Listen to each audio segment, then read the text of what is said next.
So, the sine function. Let's review. Remember, the sine is the blank coordinate. What coordinate was sine? Y'all remember? Y. It was the y coordinate. When you looked at the unit circle and we had to pick out a point, remember, sine was the y coordinate. Okay? So, if I look at these examples here, I have some unit circles and I have some points that are along the unit circle. What's the sign for the very first one? -1/2. What's the sign of the second one? 1. What is the sign of the third one? -2 square root of 2. Now, if you notice, all right. So y'all remember that from Tuesday? It was Tuesday. Okay. Yes. So if sine is the y, what's the x? So sine. Very good. Exactly. Second. All right. Now. I know you're like, well, what is this? Don't worry, I'm going to break it into pieces. Remember there was on Tuesday, there was this circle here with these points that were labeled. You guys remember that from Tuesday? What was this degree right here at this point? 0. What was this degree? 90. What was this degree? 180. What was this degree? 270. And if I went a full circle, I would end up at 360. Now what I want you to do is before we actually get to the graph of sine and what it looks like, I want you to take 0, 90, 180, 270, and 360, and I want you to convert the degrees into radians. You guys remember we did that on Wednesday? No, we did it on Tuesday as well. You remember the formula to convert from degrees to radians? Something. Over 2.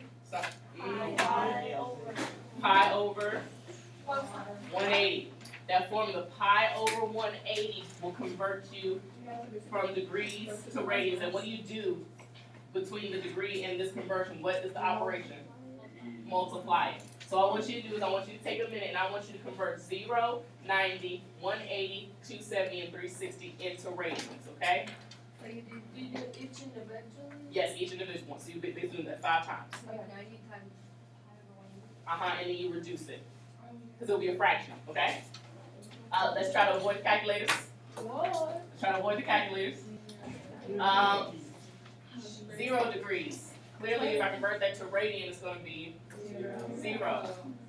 And then we just did 90 degrees. We multiplied by pi over 180 and reduced to get pi over 2.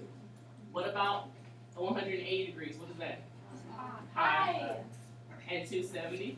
3 pi over 2. 3 pi over 2, very good. And then 360, you really have to do this one if you remember. 2 pi. 2 pi. So these are the radians that go along with the degrees for these particular points on your unit circle. Is that constant? Yep, it's constant.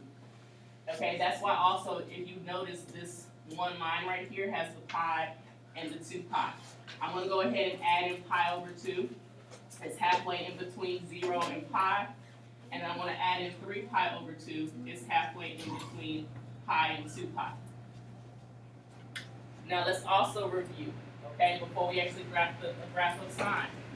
Remember there were some ordered pairs with each one of these points? You guys remember that? What was the ordered pair right here? 0, 1. What about this one? 1, 0. Try again. What?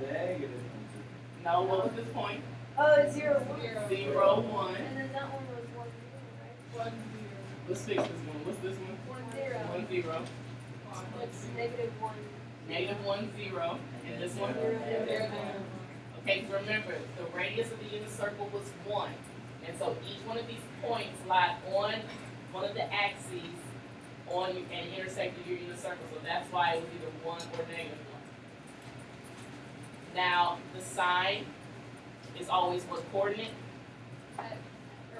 It's the y coordinate. So at 0 radian, the sine of 0 radians is 0. So that's a point on your sine curve at 0, 0. At pi over 2, or 90 degrees, what's the sine value? 1. Everyone following me what I'm doing right here? Yes. I'm going around the circle. Basically, the degrees / the radians represents the x coordinate, and then the sine value represents the y coordinate on my graph. At 180 degrees, or pi, what's the sine? 0.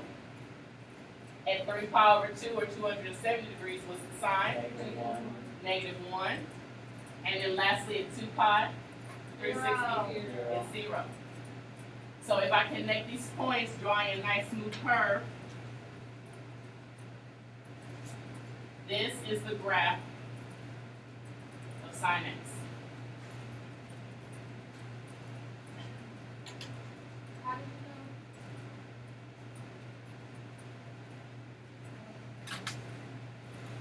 I don't know what. I just don't know why I'm connected in the idea. Like, no, like I know that 0 is like that line, that's like put that there. 1 is that line, that's like put that there. But 0, it goes back to 0 again, so why would we do that? No. This right here represents degrees as you're continuing around one full revolution. So yeah, even though we may go back down to the x-axis, we're not back at 0 degrees, we're at 180 degrees later.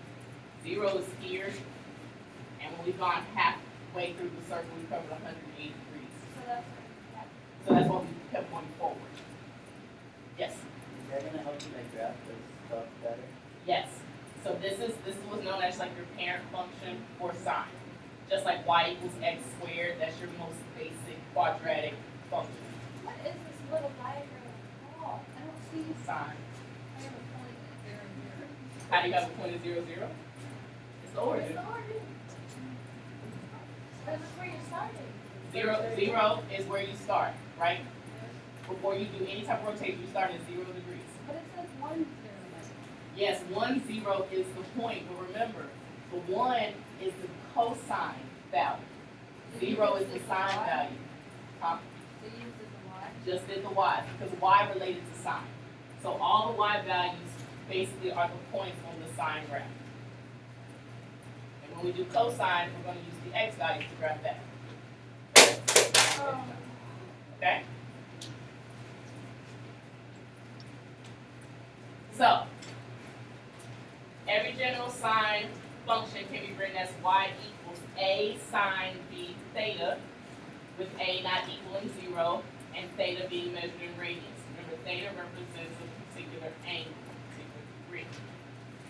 Those two bars mean what? Absolute value. Absolute value.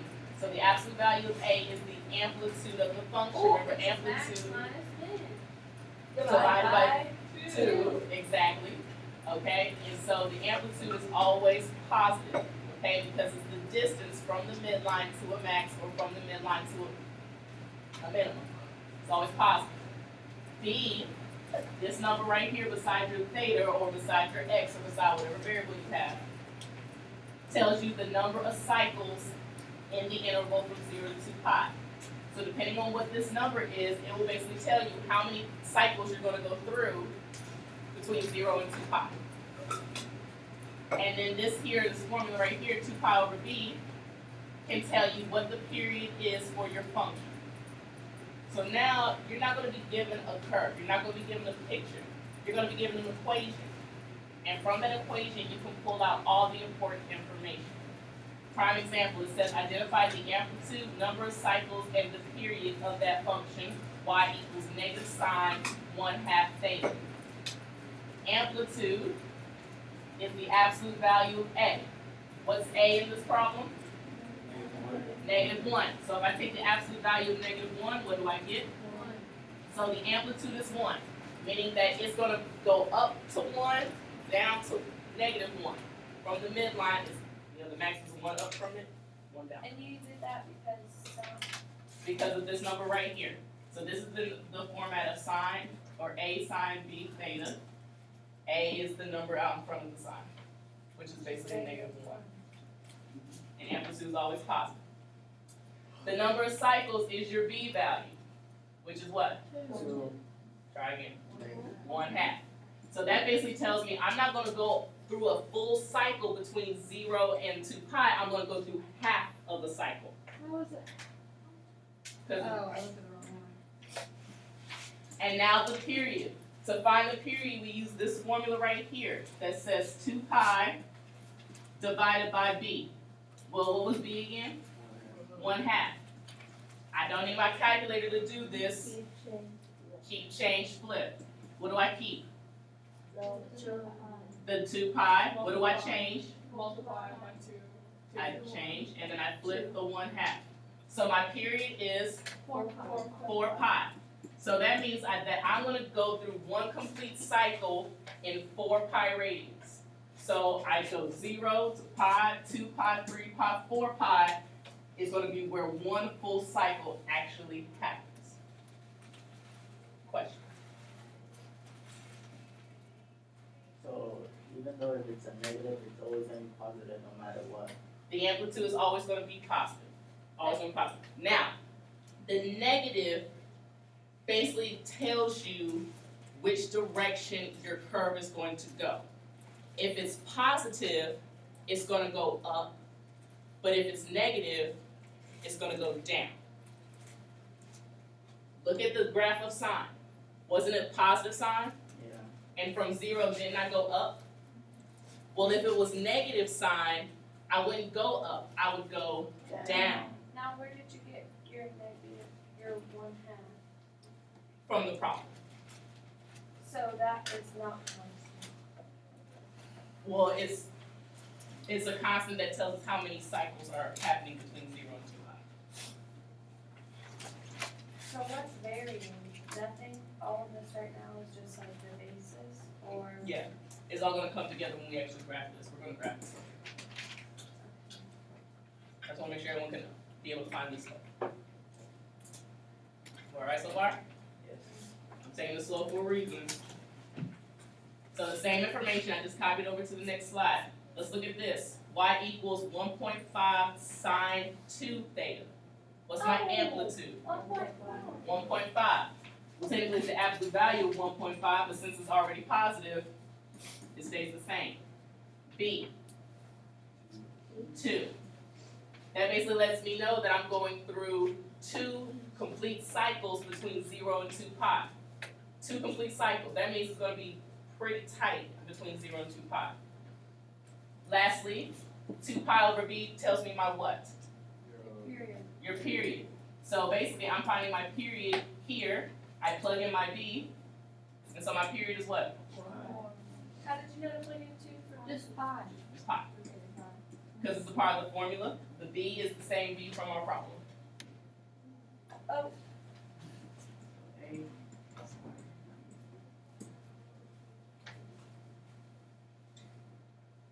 You guys see how we can find all this information without having a graph? Like before, yesterday, you guys were finding the period and amplitude looking at the graph. Now I'm giving you the equation. You can find this information out without even looking at the graph. So 2 pi over b is your that's the symbol for period. That's like the formula to find your period. always? Always.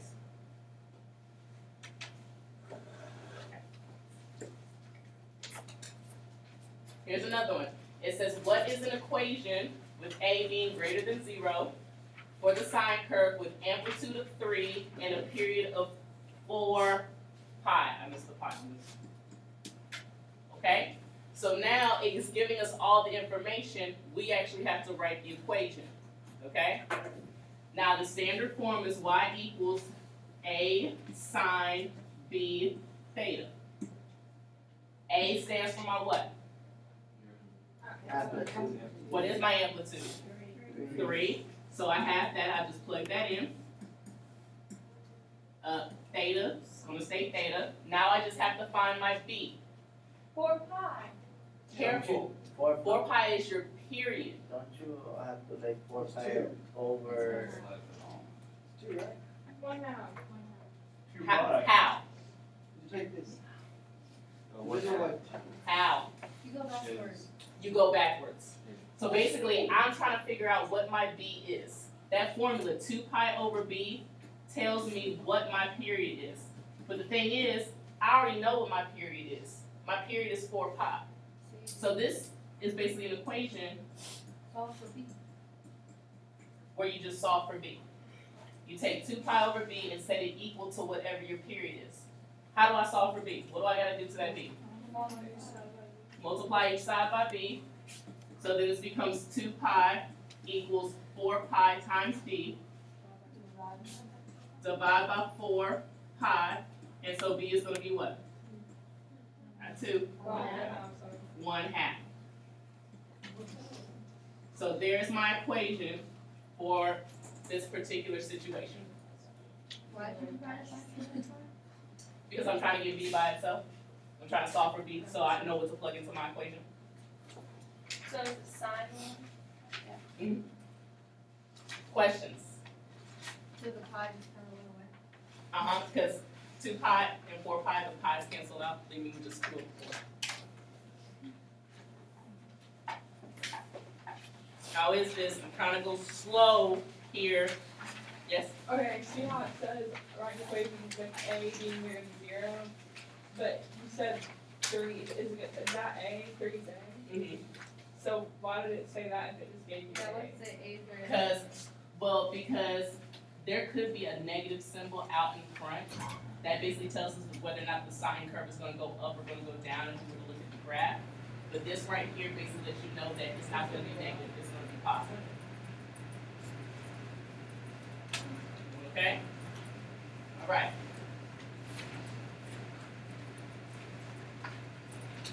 Front side. What was the I think we had to find the amplitude in this problem, didn't we?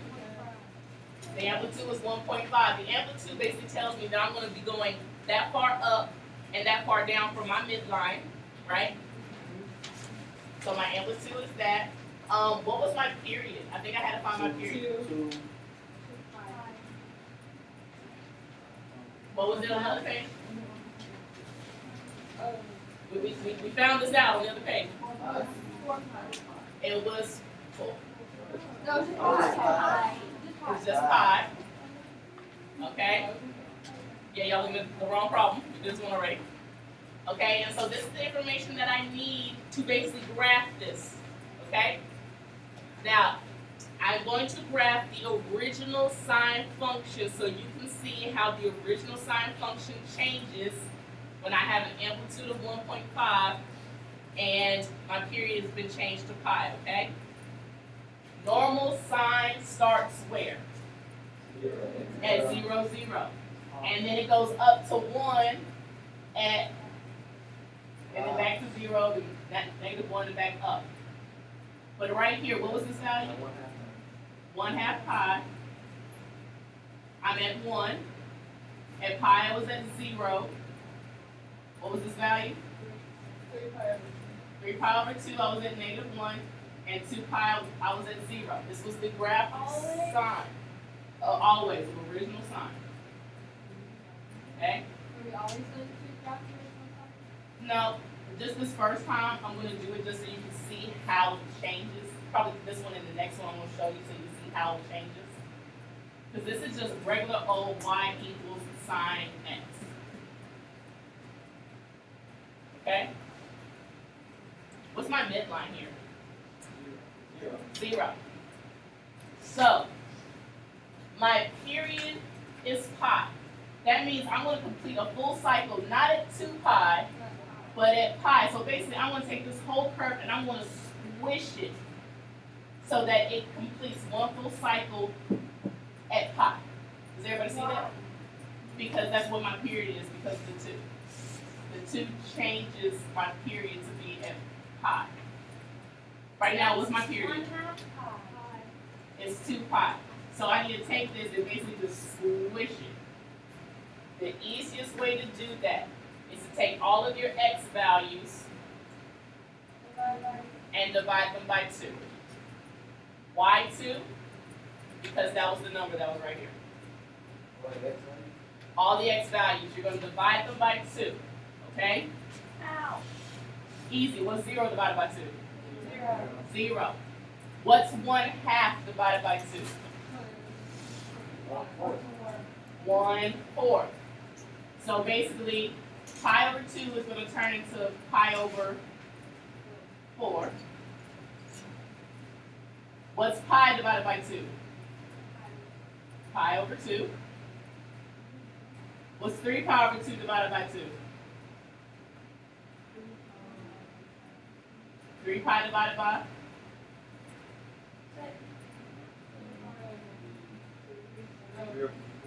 3 over 4. And what's 2 pi divided by 2? Pi. So basically, I am squishing this blue curve so that it fits one full cycle between 0 and pi. So that means that all of these points are going to get moved over.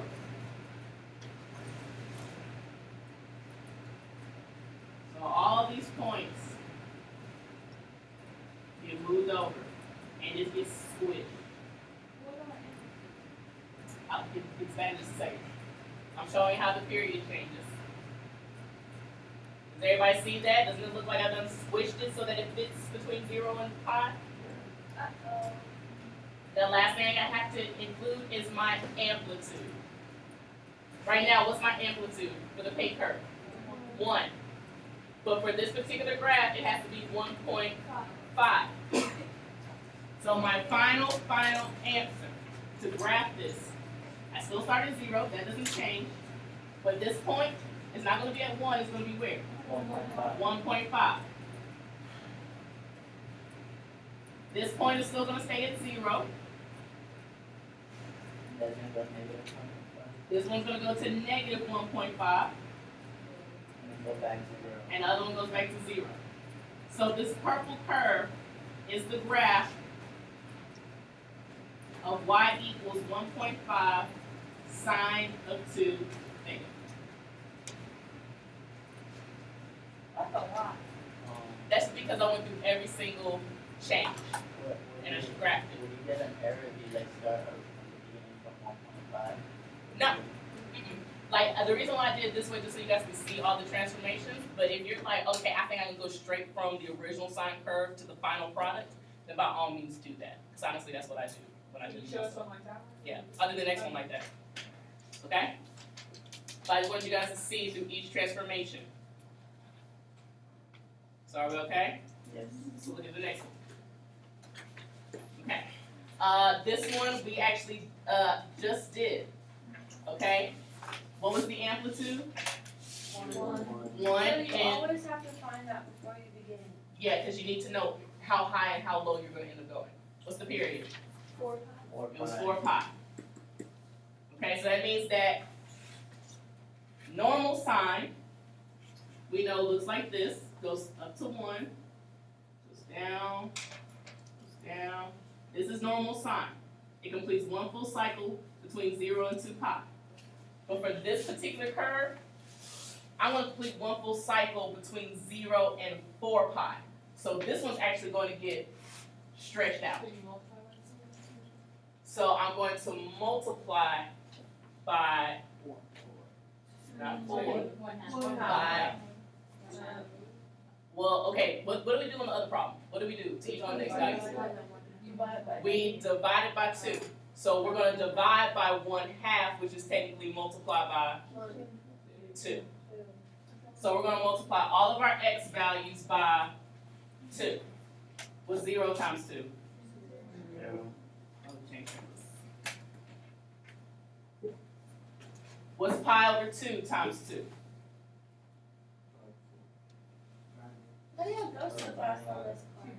Or pi? So we multiply this by 2, that's how we got 0. Pi over 2 times 2 becomes, Okay. what's pi times 2? This point, 3 pi over 2 times 2 is? 3 pi. Very good. And what's 2 pi times 2? 4 pi. 4 pi. Okay. So those are all of our x values. Again, we got that by basically dividing every single x value on the original sine graph by whatever b is. You divide. So since it's a fraction, you got to keep change flip. That's why we ended up multiplying by 2. Okay? So these are all of my x values that are going to go on this graph. Now, my amplitude is 1. So am I going up or down any higher than I was before? No. So basically this whole thing just got stretched out. Wait. Yeah, you go down first, right? Oh, but I do go down because it's negative. So instead of going up to -1, I'm going to go sorry, instead of going up to 1, I'm gonna go down to -1. But I'm not gonna be at pi over 2, I'm gonna be at pi. I'm not gonna be at pi anymore, 0, I'm gonna be at 2 pi. I no longer am gonna be at 3 pi over 2, I'm gonna be at 3 pi, and on top of that, I'm gonna be at 3. And lastly, I'm no longer at 2 pi, I'm at 4 pi. So here is my final curve. And you don't have to, you how the other one had 1.5 in front of it instead of tiny, you don't have to touch your final one? Right. Okay. And since it was negative, I didn't go up, I went down because it was negative. My amplitude is still 1, but I just went down instead of going up. And that's how you graph sine. This one's going straight to the final answer, the other one basically broke it down through each stage. So whichever one you feel more comfortable with. You guys got any questions? How do you know where to, like, how did you know to go up to the 1 on 3 pi instead of putting it right on 3 It pi? tells you on top if it's a negative or a positive at the same. Well, because technically this point corresponded with this point, but because we went down first instead of going up, this basically got flipped up.